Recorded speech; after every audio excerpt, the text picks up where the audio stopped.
Rodrigo, olha, era uma grande expectativa a sua vinda aqui aos Cabeças da Notícia. A gente já falou por várias vezes, vários parlamentares que estiveram aqui falaram muito bem de você. E a gente sempre, muito obrigado. A gente sempre prometeu essa sua vinda aqui. E é claro que hoje a gente vai dar uma espetadinha de leve, em grande estilo. Senador Rodrigo Hollenberg, eu tenho aqui algumas perguntas que são sugestões, outras perguntas a gente está recebendo via telefone pelo 39640100, tem o tweet do Rafinha também, não é isso, Rafinha? @RealRafinha. Exatamente, @RealRafinha. As perguntas que a gente não conseguir fazer aqui, a gente vai encaminhar para a sua assessoria. Tá? Rodrigo, você fez campanha para o governador Aguinaldo, a gente inclusive acompanhou isso, tanto quanto o senador Cristóvão Buarque. E a gente já tem notícias da saída do senador Cristóvão da base do governo.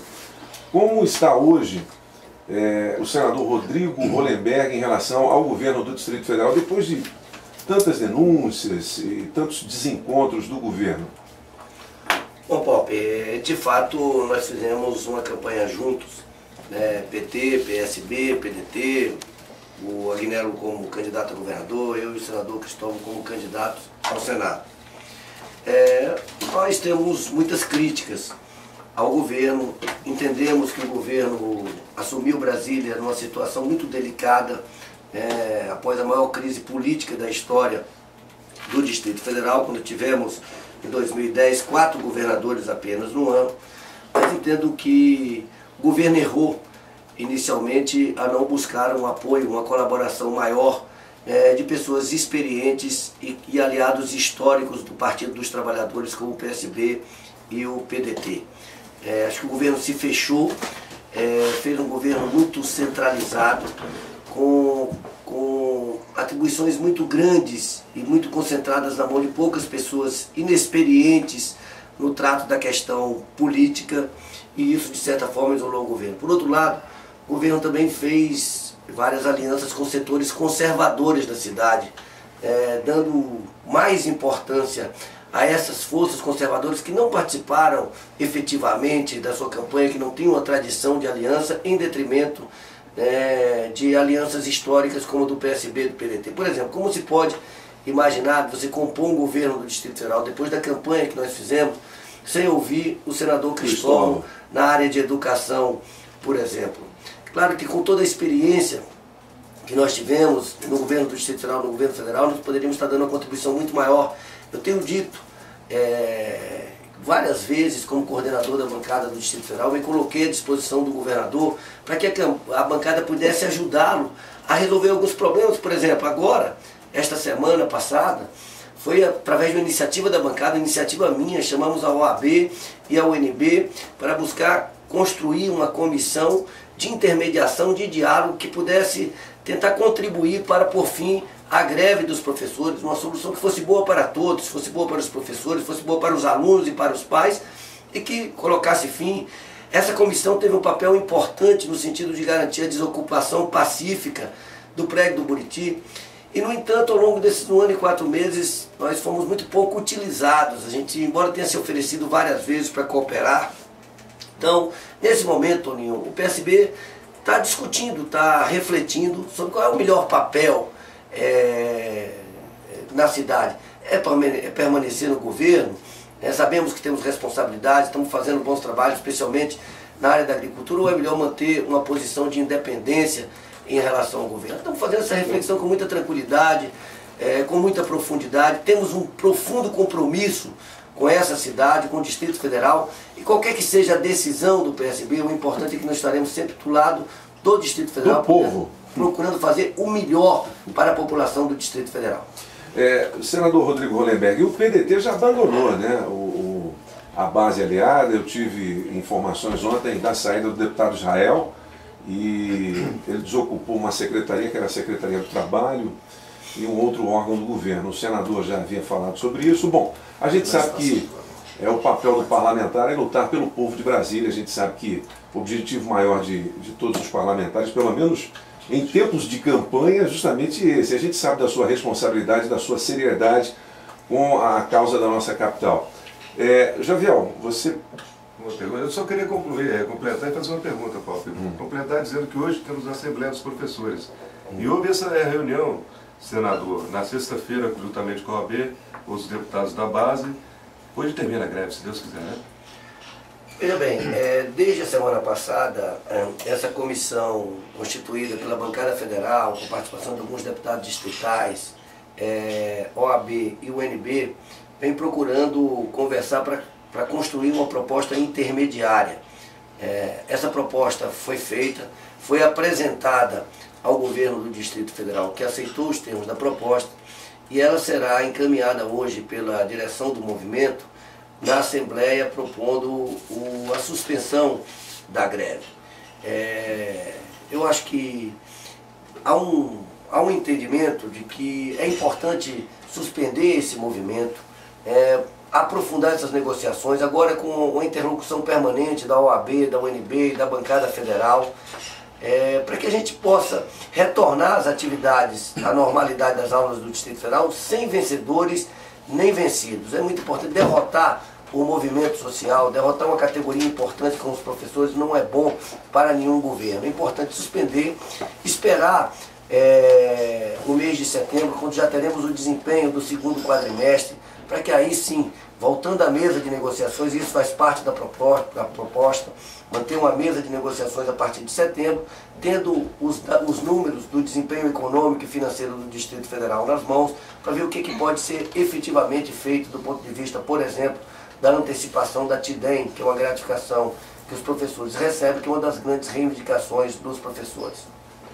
Senador Rodrigo Hollenberg, ao vivo aqui nos Cabeças da Notícia, no Direto da Redação. Vamos fazer uma pergunta aqui mais amena. Você gosta de música sertaneja, pagode ou rock and roll? O Rodrigo, que é um apaixonado por Brasília e por futebol também. O futebol botafoguense, assim como eu. Entendeu? Isso eu já sei, que ele é apaixonado pelo Botafogo. Mas musicalmente, o que você gosta, hein, Rodrigo? Você que foi criado aqui.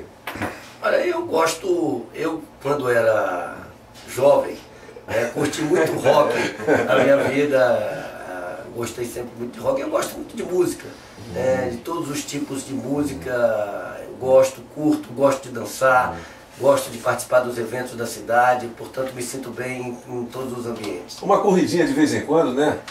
Corridinha, eu corro ali até uns 10 quilômetros, eu consigo corri agora 5 quilômetros na maratona de Brasília. Ainda dou minhas corridas. Muito bom, agora às 7h42 estamos ao vivo. Rodrigo Hollenberg, senador PSB Distrito Federal. A Sandra Pereira de Samambaia Sul mandou uma pergunta aqui pelo 39640100, parabenizando o senador pela gestão e pedindo comentários sobre o projeto que prevê multa para as empresas que pagarem às mulheres salário menor do que pagam aos homens atuando na mesma atividade. Oi, Sandra, tudo bem? Considero corretíssimo esse projeto. Nós estamos vivendo um momento em que precisamos avançar nos direitos sociais.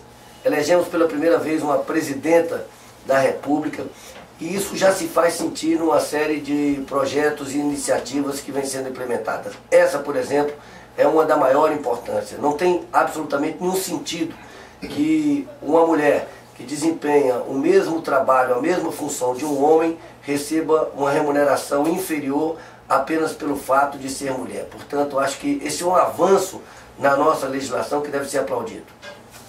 Agora, 7h43, Rafinha, alguma pergunta do tweet aí? Os nossos ouvintes e amigos do mundo virtual. O Rafinha, você sabe que é o rei do tweet, viu? Ele tem milhares de seguidores. É o locutor, não como senador. É o louco, né? Falar nisso, você faz muito uso do Twitter, senador Rodrigo Hollenberg? Estava comentando aqui, Pop, que depois do Facebook, eu tenho usado mais o Facebook do que o Twitter. Eu uso também o Twitter, mas uso mais o Facebook do que o Twitter. Agora, o Facebook não tem esse negócio de seguidor, ou tem também? Não, né? Tem amigos. Tem amigos e tem como você ser amigo da pessoa, mas não ser, mesmo você não sendo amigo da pessoa, tem como você acompanhar o perfil dela fazendo uma assinatura, que é a mesma coisa que seguir também. Quanto tempo você dedica a essa atividade de responder, ou isso é constante? Não, você entra eventualmente, né? Eu, por exemplo, eu uso muito o Facebook, por exemplo, quando eu chego em casa, no final da noite, ou quando eu, muito cedo, logo de manhã, eu dou uma olhada pela internet, nos jornais, depois entro no Facebook, posto alguma coisa. enfim, não tem assim um horário certo para... Às vezes passo um ou 2 dias sem responder, mas hoje a rede social é muito importante para essa interação, saber o que está acontecendo, ouvir a opinião das pessoas. Ouço muita crítica, muita de tudo. O Facebook é o espaço mais democrático que nós temos hoje. Como é que você lida com isso, senador Rodrigo? Porque antes, quando você tinha uma crítica no jornal, às vezes você ligava para a redação e dava a sua versão dos fatos, muitas vezes saía diferente daquilo que você tinha dito. Agora no Facebook você tem a oportunidade de rebater na hora e falar com a própria pessoa. Como é que você trabalha essa... Eu vejo com absoluta naturalidade. E você responde às críticas? Ou... Respondo as críticas. É claro que você não consegue responder tudo que você recebe no Facebook, mas eu respondo as críticas, eu procuro interagir, respeito as críticas, nunca eliminei nenhum perfil porque critico, sendo que ainda tem alguns daqueles assim, que tudo que você fala, ele critica. Às vezes, tem umas malas. Às vezes você acha inclusive, que tem algum fake aí, de algum adversário, que você fala alguma coisa, o cara retruca, não tem jeito. Agora, 7 horas e 45 minutos, o jornalista Celso Bem. Quer fazer pergunta, Celso? Não só um, como 2, se você me permite. Por favor. A um é dos internautas que nos acompanha agora pelas redes sociais. Senador Rodrigo Hollenberg, por qual motivo a grande mídia não dá ênfase às denúncias contra o GDF e seus aliados citados constantemente nas conversas do grampo da Polícia Federal? E a outra pergunta vem do jornalista Doni Silva. Ele pergunta: o senhor se acha preparado para se candidatar ao GDF? Deixa essa por último. Bom, essa de uma possível candidatura do senador Rodrigo Hollenberg a gente vai deixar por último, tá bom? Tá bom? Bom, você está me ajudando, viu, Toninho? Não, eu acho o seguinte, a grande mídia está dando. Eu acho que está dando, hoje nós temos uma das grandes conquistas da democracia brasileira, é a liberdade de imprensa. Hoje, por exemplo, a CPI foi instalada no Congresso. Ela cria incômodos para partidos importantes, pode trazer incômodos para o governo, para vários governos estaduais, pode, mas ela foi irreversível. Ela foi irreversível por quê? Porque após o amplo noticiário da imprensa, seria impossível conter a instalação de uma CPI. O que a gente percebe é que os veículos de comunicação, de uma forma geral, estão dando as questões, a população fica sabendo. É claro que pela linha editorial de um ou outro, dão com mais ênfase uma questão, menos ênfase outra, mas o fato é que a grande mídia está divulgando sim os escândalos que acontecem aí no Brasil todo. O senador Rodrigo Hollenberg, a gente tem um cenário, e daqui a pouquinho a gente vai falar dessa possível candidatura do senador ao governo do Distrito Federal, se é que há interesse, né, do senador. Mas a gente acompanhou aí, você é um dos grandes defensores da lei da ficha limpa. O Javier é que tem esse histórico. O senador não, o ex-governador José Roberto Arruda pode participar de novo da eleição, Javier? Hoje sim. Hoje sim, né? Mas alguns outros adversários históricos, até do PT, não poderão mais, que é o caso do ex-governador Joaquim Roriz. Como é que você avalia o cenário, ou está muito cedo para falar, para o governo do Distrito Federal? Não, veja bem, está muito cedo para falar, mas é claro que a gente pode traçar um perfil deste momento. Em relação ao ex-governador Arruda, eu acho pouco provável que o Arruda possa disputar as eleições. Majoritário. E mesmo eleições, porque veja bem, qualquer condenação por órgão colegiado o tornaria inelegível. É importante ressaltar que a Câmara Legislativa, por exemplo, ainda não julgou as suas contas, e se elas forem reprovadas ele estaria inelegível. Além disso, tem vários outros processos correndo. Além disso, mesmo que até lá a Justiça não tenha se pronunciado especificamente sobre o caso do ex-governador Arruda, acho muito difícil que ele dispute uma nova eleição, especialmente uma eleição majoritária, porque... Ele corre risco. Corre risco e acho que tornaria todo aquele processo, que foi muito ruim para Brasília, portanto não acredito. Agora acho que o cenário está muito, como você disse, está muito longe ainda para poder construir cenários para 2014. Isso vai depender muito da eleição presidencial, das candidaturas a presidente, das eleições para presidente. O importante é que os partidos políticos tenham propostas e projetos claros para o Distrito Federal. E o Distrito Federal está passando por uma crise política de grandes proporções. Infelizmente, nós passamos o auge da crise em 2010, mas até hoje Brasília não conseguiu virar completamente a página. A cidade não está num bom momento, nós temos problemas gravíssimos, está aí o noticiário hoje mostrando mais uma vez 15 homicídios no final de semana, nós temos índices alarmantes de violência no Distrito Federal, nós não conseguimos resolver efetivamente os nossos problemas de saúde. O Distrito Federal vive uma crise no seu processo de desenvolvimento. A cidade não consegue exercitar as suas vocações de ser um grande polo de ciência, tecnologia, inovação, enfim. Eu diria que a coisa mais importante para 2014, antes de falar em qualquer candidatura de fulano, de beltrano ou de ciclano, é de construir um projeto claro para o Distrito Federal. Conhecendo profundamente a área orçamentária e financeira do Distrito Federal, as suas limitações e o que efetivamente pode ser feito para promover o desenvolvimento do Distrito Federal. Sempre levando em conta, eu tenho reiterado isso, que Brasília não pode ser pensada isoladamente. O Distrito Federal necessariamente tem que ser pensado como parte de uma região geoeconômica que reúne toda essa região metropolitana chamada de entorno, de toda a importância que Brasília tem para o desenvolvimento de toda essa região. Agora, senador, esse discurso, essas palavras aí foram usadas na campanha de construção de um novo caminho e tal. Depois da eleição, depois do governador eleito, o que houve? O que aconteceu com esse novo caminho, como diz o Cristóvão Buarque nas propagandas políticas, o senador Cristóvão Buarque? O que aconteceu que esse novo caminho não chegou? Eu acho que o governo primeiro chegou sem ter um conhecimento claro da real situação do governo do Distrito Federal. Acho que o governo acabou fazendo a transição no início do governo. Depois, era muito importante ter uma equipe experiente, uma equipe muito competente para poder enfrentar todas as dificuldades encontradas no governo do Distrito Federal, superar essas dificuldades e construir, sim, uma agenda positiva. Por outro lado, acho que o governo não conseguiu se livrar completamente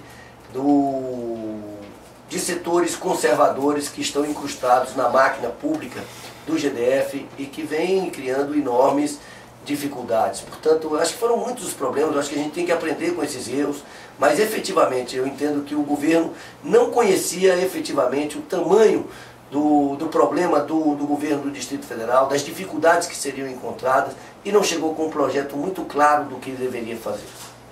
7 horas e 52 minutos, são os cabeças da notícia, você que está ligando o rádio agora, Nativa FM, ao vivo, o senador Rodrigo Hollenberg, PSB Distrito Federal. Rafinha. Pop, estão chegando muitas perguntas aqui e a maioria sobre os seguintes temas: Código Florestal, greve dos professores, greve do metrô, e tem duas perguntas que eu queria que o senhor respondesse agora, porque a questão é a seguinte: empresários montando empresas no entorno ao invés do DF. Se o senhor tem algum projeto, alguma coisa para pressionar o governo daqui a dar incentivos.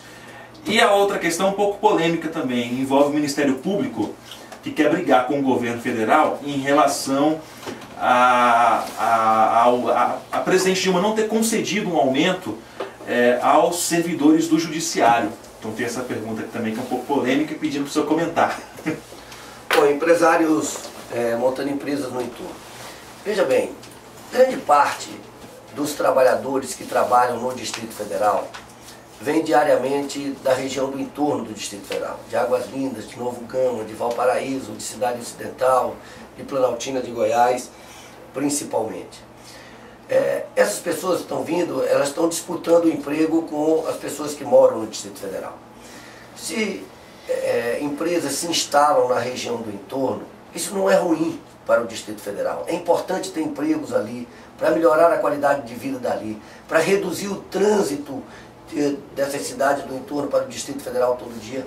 Isso é que eu tenho dito, nós temos que pensar o desenvolvimento dessa região de forma integrada. O Distrito Federal, por exemplo, poderia sediar indústrias de alta tecnologia, que exigem mão de obra mais qualificada. Nós temos aqui um número grande de doutores por habitante. Essa é a vocação do Distrito Federal, na área de serviços, na área de tecnologia, na área de comunicação. A região do entorno, nós precisaríamos estimular a ida de empresas intensivas em trabalho, que empregassem muita gente, por exemplo, empresas na área de agroindústrias, na área de beneficiamento. Isso, melhorando a qualidade de vida no entorno, melhorando os níveis de emprego no entorno, melhoraria também a qualidade de vida no Distrito Federal. É uma bobagem a gente disputar com o entorno. Nós temos que pensar o planejamento, o nosso desenvolvimento econômico, o desenvolvimento da saúde, da segurança e da educação, conjuntamente com a região do entorno do Distrito Federal. Senador, os governos do Distrito Federal e de Goiás não tinham que conversar mais um pouco? Né? Não apenas conversar, mas tinham que se integrar muito mais. Eu defendo, inclusive, Toninho, a constituição de uma agência de desenvolvimento da região metropolitana. Eu acho que até o termo entorno é um termo pejorativo, acho que a gente tem que começar a se acostumar a chamar o hoje chamado, denominado entorno, de região metropolitana do Distrito Federal. E defendo que os investimentos nessa região sejam investimentos do Distrito Federal, de Goiás e da União. Deve ser responsabilidade conjunta. É uma bobagem achar que o Distrito Federal não tem nenhuma responsabilidade com Águas Lindas, por exemplo. Águas Lindas é uma cidade e grande parte da população que mora em Águas Lindas já morou no Distrito Federal. Teve que ir para Águas Lindas porque não tinha condições de manter uma residência no Distrito Federal. O mesmo acontece com Valparaíso, com Cidade Ocidental, com Novo Gama. Então nós temos que ter políticas conjuntas. E se tivéssemos uma agência de desenvolvimento com recursos da União, de Goiás e do Distrito Federal, mas que tivesse autonomia para ser, digamos assim, um braço executivo para os investimentos na região do entorno do Distrito Federal, entendo que isso seria muito positivo para toda a nossa região. E essa questão do ouvinte, a segunda pergunta, Paulo, desculpa interromper, Claro. O ouvinte pedindo o apoio do senhor e também os demais senadores nessa questão da presidente Dilma dizer não ao aumento ao judiciário. Eu quero dizer que, ainda como deputado federal, eu trabalhei para aprovar o aumento do judiciário. Acontece que, efetivamente, no primeiro ano do governo da presidenta Dilma, nós enfrentamos uma crise econômica mundial de graves proporções e o governo, até por uma questão de cautela, resolveu não proceder a nenhum aumento de servidores públicos.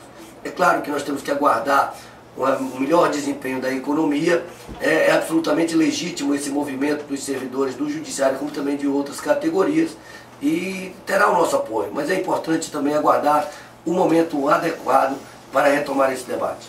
Esse primeiro aumento ou reajuste, de repente, tem que ser para os professores, para terminar logo a greve. Né? Ninguém aguenta mais 50 dias de greve, 51 dias. Tem mais um furo aqui, mais um trabalho para o senador. Acabaram de entrar em greve os funcionários da CAESB. CAESB, né? Inclusive eu estava vindo para cá, vi uma faixa já no canteiro da Estrada Parque, escrito assim: se faltar água, a culpa é do governador. Você sabe qual foi a música mais pedida aqui na rádio semana passada, senador Rodrigo Hollenberg? Não, qual foi? Então nós vamos tocar só um pedacinho, tá? Sobe o som, Rafinha. Meu coração. Meu amor é cachoeira. Agora é o seguinte, a música do Rony.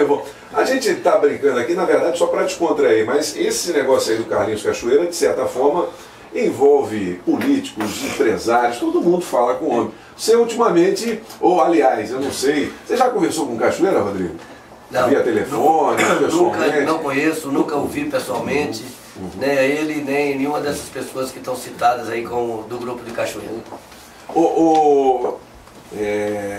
Tem aqui algumas perguntas aqui de ouvintes, pelo 39640100 via telefone. Por que não aprovam lei de maioridade para 16 anos, uma vez que já pode eleger políticos e a sua maioria dos que cometem delitos são menores infratores?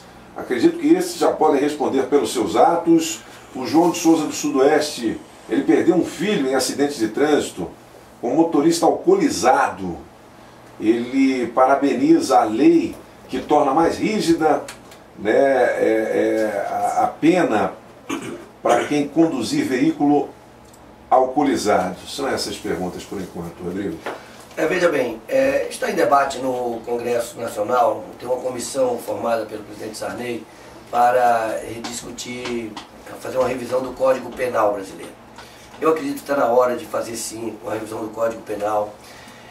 Os dados são chocantes, Toninho. Nos últimos 30 anos, 1.100.000 pessoas foram assassinadas no Brasil. E nós precisamos aqui, este final de semana, 15 homicídios no Distrito Federal. Nós temos que mudar o nosso Código Penal. Hoje é um absurdo, uma pessoa que comete um homicídio, ela cumpre 1/6 da pena e depois pode responder em liberdade. Eu acho que chegou a hora também de rediscutir essa questão da maioridade penal. Eu acho que temos que, de forma profunda, de forma serena, mas com muita profundidade e com muita firmeza, rever o Código Penal, porque nós temos que construir outras formas de enfrentamento à criminalidade no país. Olha, com relação tem uma outra pergunta aqui das pessoas que dirigem alcoolizadas, agora penas mais rígidas. Também concordo, entendo que você já pensou o sofrimento de um pai desse que perde um filho em função de uma pessoa que estava dirigindo de forma irresponsável, alcoolizada? Nós temos que ampliar sim as penalidades, ser mais rígidos para poder garantir tranquilidade para as pessoas. Eu concordo inteiramente, me pronunciei no Senado recentemente sobre isso. Já vim. Uma pergunta aqui, justamente alguns ouvintes estão mandando. O senador apresentou um projeto de emenda que cria a eleição direta para administradores das cidades satélites, né? Isso, aliás, é uma reivindicação antiga e a gente quer que saia do papel, porque hoje você não fala mais com o administrador, você conversa com o padrinho dele, que é um deputado. Isso seria uma forma de acabar com essa barganha do governo com os deputados, que cada deputado, para assumir, apoiar uma base, ele, obviamente, ele ganha em troca uma administração. Vai virar lei, senador? Espero que sim. Essa é uma questão absurda. Brasília conquistou sua autonomia política, mas conquistou pela metade. Hoje nós temos cidades, por exemplo, como Ceilândia, que está entre as maiores cidades brasileiras. Nós temos cidades como Planaltina, que são cidades com mais de 150 anos de idade. Nós temos cidades intermediárias, mas cidades de porte grande, como Gama, como Recanto das Emas, como Sobradinho, enfim, todas as cidades do Distrito Federal. E as pessoas não podem escolher o seu administrador regional. No momento que nós estamos ampliando a democracia no Brasil, criando os instrumentos de participação direta através dos projetos de iniciativa popular, você não permitir à população de escolher o seu administrador regional me parece uma agressão. E vejam, Toninho, das 30 regiões administrativas do Distrito Federal, 13 administradores sequer moram nas cidades. Isso é um desrespeito com a cidade, isso é um descumprimento de um compromisso feito pelo governador durante a campanha, do qual eu sou testemunha, de que só administraria cidades moradores da cidade, e é um desprestígio à população local, porque fica parecendo que não tem ninguém qualificado na cidade para administrar sua cidade. E o que você disse, Javier, é absolutamente verdade. Tem administradores regionais que não tomam nenhuma decisão sem consultar o seu padrinho político, ou seja, eles servem muito mais a um deputado distrital que o indicou do que ao conjunto da população. Tem administradores que, por não morarem nas cidades, demoram meses para vir a conhecer a cidade, muitas vezes em função das composições políticas. Ele é trocado nesse caminho, e aí chega um outro que também vai passar meses até conhecer a cidade. Portanto, eu defendo. Esse projeto já está na Comissão de Constituição e Justiça, com parecer favorável. Entendo que nós devemos ter, sim, eleições diretas para administrador regional no Distrito Federal.